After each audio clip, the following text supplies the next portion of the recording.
Well, state lawmakers have ordered an audit of the Tolleson Union High School district after serious claims of financial mismanagement. You remember Tolleson loaned another school district $25 million, and that raised a lot of questions. And 12 News journalist Maria Stobbs now explains that's not stopping the district's plans for a multi-million-dollar domed football stadium. When voters approved $125 million in borrowing by the Tolleson Union High School District last year, it wasn't exactly clear that Superintendent Jeremy Calles was planning to use more than half of that money on building a football stadium with a roof. He was desperately seeking funding for a new school that would include his dome stadium obsession.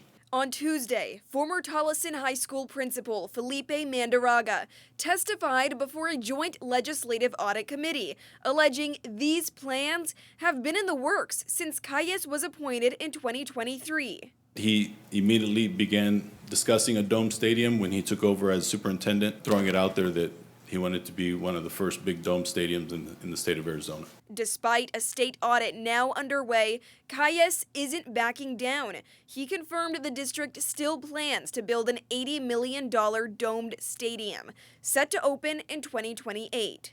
I would challenge anyone who thinks we don't need the stadium to be out on that field when it's 115 and you're playing on turf in 115-degree weather.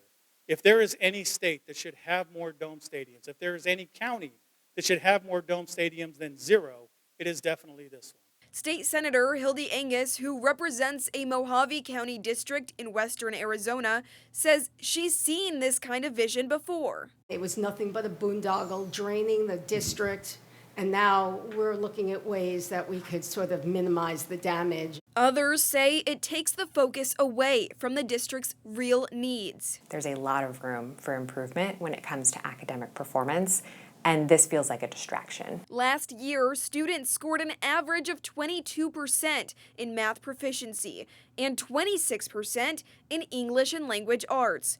Research organization Common Sense Institute of Arizona says that is where the money should be going. We have these districts that are not living up to the expectations that we have, continuing to build new buildings, and then they're not able to attract students to fill them because they're not providing what students really need. But Calles says his business decisions are about keeping public schools in the running. And if school districts do not start competing with the private sector, we will not have public education in the future. So I aim to ensure that public education will stay strong in Arizona. The audit process has already begun, and the investigation is expected to be completed by January 2027. Reporting in the newsroom, Maria Stobbs, 12 News.